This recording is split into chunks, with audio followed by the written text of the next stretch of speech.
and welcome back to our channel. In today's video we're on something a bit different for you. We are on board a Doral Boca Grande. Now this is a two-owner boat, the last ever Boca Grande to arrive in the UK. She's in great condition, so join us for a full walkthrough, including looking at those awesome Volvo Penta D4 300s. So let's go.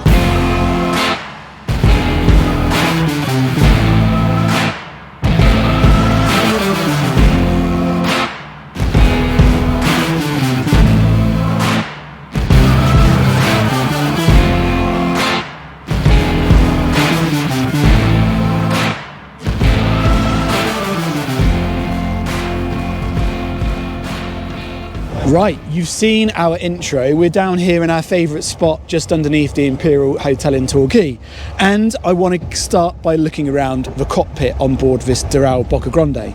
We've got Don, as I mentioned in the intro, up at the helm. So Don actually used to be part of the Simcoe company that used to import the Dorals into the UK, and he's advised me this is the very last Doral Boca Grande to ever be brought into the UK. It's a two-owner boat. And let's start looking through the layout. So one of the things I really like about these Boca Grandes is just the size of this platform. Now this morning there was a small ribeye aluminium tender here on the platform on the chocks, which we've taken off for the video, but it easily fits on there. So you've got ample room for a tender here on the platform. But with it off, just look at the entertaining space you've got. You've got fender storage here, a couple of really large fender storage bits there. You've got the lockers here on the stern, so that's where your shore power connects. There's two shore power feeds. You've got the selective air as well for the generator and shore power. And what you notice on these Dorals is they're really well built. Now over the years we have sold quite a few Dorals, different shapes and sizes, and they are a really good quality boat. It's a shame really they don't bring them into the UK anymore, or to Europe anymore, but they are a very nice bit of kit.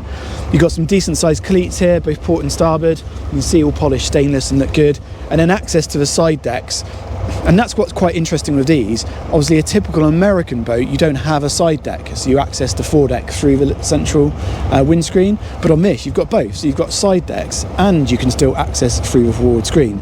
So here you've got a little bit of texture there on that stainless section, and you can step on that, handrail conveniently placed there, and I can quite easily walk up here. I've got another handrail on the radar arch.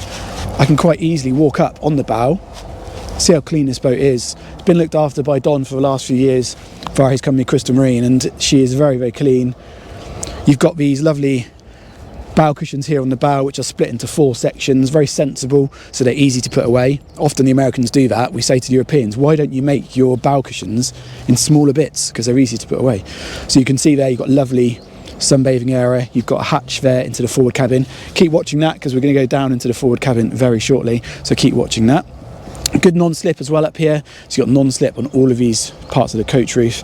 And as I mentioned, if I wanted to, I can walk through the centre part of the windscreen. So I'm just going to come through here. I've got my socks on this morning, I have to be a bit careful, but I can go through there. The steps there moulded into part of the helm, so you can see I've used those to come down. So you, like I said, you can go up the side deck, or you can go up through the windscreen, which is quite different. And then just to prove, you have also then got starboard side access along the side deck as well. So yeah, a lot to take in. I appreciate that, so I'll slow down a bit. Looking here on the transom, you've got this nice double gate arrangement which locks into place. Sorry, port side first. So you've got this nice central stern gate which goes all the way down to the floor. So unlike some of the stainless options, you have got a really nice safe way of keeping dogs, children, whatever it might be, into the cockpit. They just go back onto these magnetic receivers here. So once they're open, you've got a nice central access into this aft cockpit area, and the seating group section is nicely laid out here. So we've got this wraparound section on the port side, and one thing you notice about the American boats, the Canadian boats, is that their upholstery is always really comfortable, really soft, very luxurious. And as I said earlier on, looking at the quality, everything's really nice quality. You've got the stitching's good, the materials are good, and as far as I'm aware, this is probably all original upholstery, Don, isn't it? Yeah, all original. Yeah. So you can see here, rather than teak in the cockpit, we've got like a teak effect carpet. There is brand new carpet to go down in here, which just hasn't been fitted yet. But look at the seating, so it goes all the way around, and then you've got it all the way around on the starboard side as well. There is some storage underneath these cushions, just underneath there. And they obviously pull off if you want to store them away. Nice central table here between that seating group. So what's quite nice is if you are sitting out here with family and friends. You can have people eating, working, dining, but you've still got another seat over the other side. 240 volts, there is of course shore power system on board, but there is a waterproof socket up there. I can spot some low level lighting, and there's an audio system up here as well. Port side here we've got a wet bar, so we've got a nice fridge, all very clean and tidy in there, and that's faced with a door. And then above here we've got this little sink which has got a sliding lid. Quite like this sliding lid, and then you've got a hot and cold tap up here as well, so nice and practical, and that's quite clever with that sliding lid on there as well. Plenty of cup holders here on the port side, and then you've got another port side seating group section, so lovely if you are underway. You could have family up here sat with you up at the helm. The helm itself, we'll see here we've got Don, because we are here like I say in the bay, we're not anchored, so Don's just staying on station. The helm is really nicely laid out, so we've got twin D4 300s in this boat, with only 224 hours on the port, and we'll same on the starboard. It's good, but a nicely laid out dash. You can see here we've got port side engine instrumentation here. Temperature's looking good. We did just pick some speed up in the boat and she ran nicely. We've got the EVC controls down here, and then we've got the leg trim here as well. The labels on all the switches are all in really good condition, all still there. And then you've got your trim tabs here, but it's a nicely laid out dash with a Garmin touchscreen plotter located on that sort of central binnacle up there, which all works nicely. You can see where we are here in the bay. You've got bow and stern thrusters on this boat, so that's worth mentioning. So if you're unsure about manoeuvring a boat of this size, the bow and stern thrusters really do give you that sort of peace of mind that you can easily moor the boat. Starboard side here, we've got the polished throttles for the Volvos, nice system, and just down there by Don's knees, we've got an Icon DSC radio. So everything to hand, it's really nicely laid out. The visibility from the helm itself is really good, because we've got a bit of a combination here between a hard top and a soft top. So you've got a piece of canvas which clips in between the top of the screen and the forward section of the hardtop, so that gives you that perspex screen. But on a beautiful day like today, you can take all of that off, and this hardtop then gives you a bit of shade. There is a conveniently located lid opening hatch there in the roof, so letting some natural light in, and if you wanted to, you could actually let some air in from that as well. But it's good to have that combination between hardtop and canvas, so you only have to take off that forward section. It's worth pointing out that the canvases are actually all brand new on this boat. We'll show you a picture later on of them back in, but look at that view aft. So this is called London Bridge over here, for obvious reasons. It looks a bit like a bridge, but just look at that view. You could easily anchor here for the day. You could be sat in this cockpit enjoying the afternoon, watching the world go by. But you can see how practical the layout of that is. There is an electric engine hatch. We'll show you that when we get back to the marina later on, just so we're not opening that at sea. But I'm sure you'll agree, this is a very smart cockpit with great helm, lots of comfortable seating. You've got the wet bar, that huge platform, and all of that for what we believe is a very, very competitive price in the market. With that backed up with the condition of this particular boat, that's been looked after, and it's only 2 owners, it's definitely worth looking at. If you're looking at Target 38s, Target 40s, this is bang in that price range of what you should be looking at.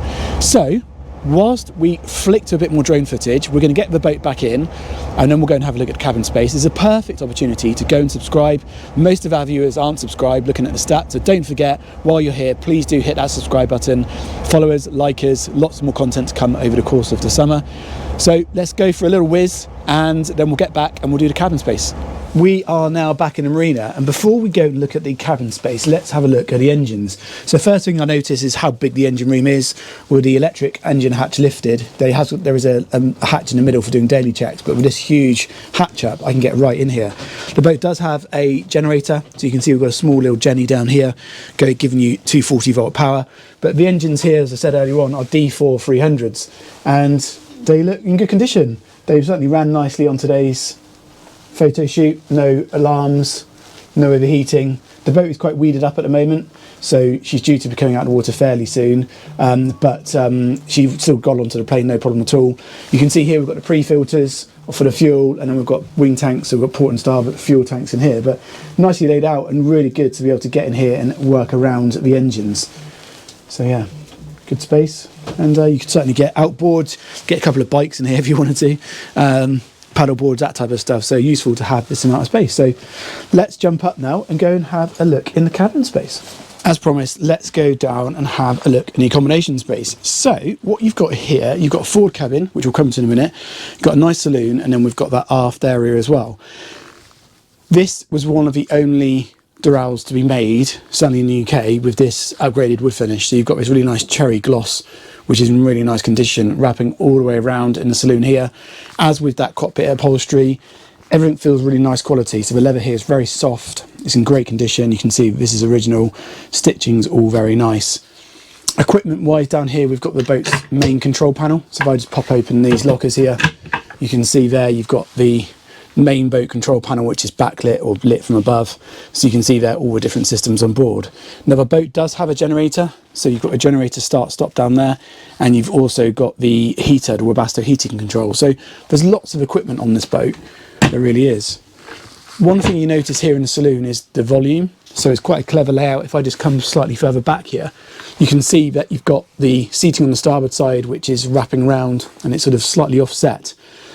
Table there, so fine for dining. You've got these over carpets. So I did mention American earlier. These are obviously Canadian, not American, but that side of the Atlantic, they like this idea of sort of overlay carpets with the gel coat underneath. Now what that's good for is just practicality. So you can take all this carpet up, and then you can you could wipe through, you could wash down with chamois down, whatever, which is really nice. On the port side here we've got the galley, a good head height leading all the way up to the galley there.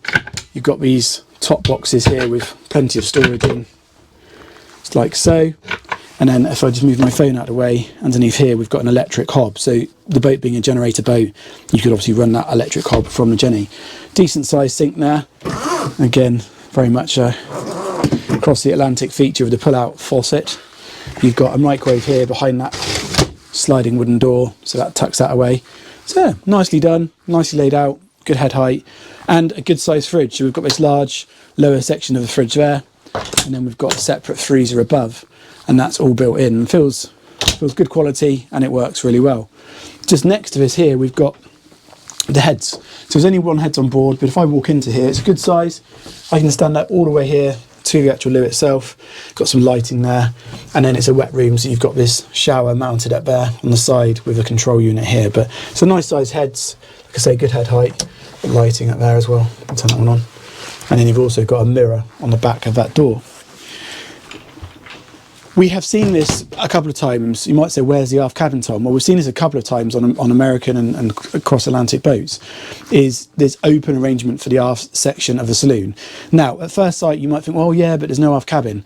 However, if you've got a family, you might agree that that's a great seating area for your family. The children could go down there and relax. So you can, if you want to, make this area into a berth. So there is a cushion which goes in here, and there's a support. So that would then create an open double berth. There is a screen here, so just behind me here, I might have to unclip it. There is a screen there which pulls across. If you do want this to be a private space, then you can pull that screen over, so it then does make this a completely private area. But you might think, for some, realistically, if it's normally just two people staying on board, by having this open, I mean, I can sit here, relax. I've got a nice view forward. The stairs are open there, so that it leads like looking back towards the galley. It's actually quite a nice space to be. You've got lighting in here. You've got a porthole, sockets. Yeah, it's nice. Forward cabin wise, good sized door. You can see there that door frame's a nice size, so I can easily walk into that forward cabin. And once you're in the forward cabin, you've got a central bed, which is a good size, and you've got storage. You've got some lighting here running along the tops of those lockers, port and starboard. Quite bright today, you can't see it well. But look at the headlinings, all in good condition. Got some storage here, so we've got a storage locker just behind here with some hanging bits in there, a couple of the owner's personal bits in there. And then you've got switches for the lighting there as well. You do have audio control just mounted up by the mirror there.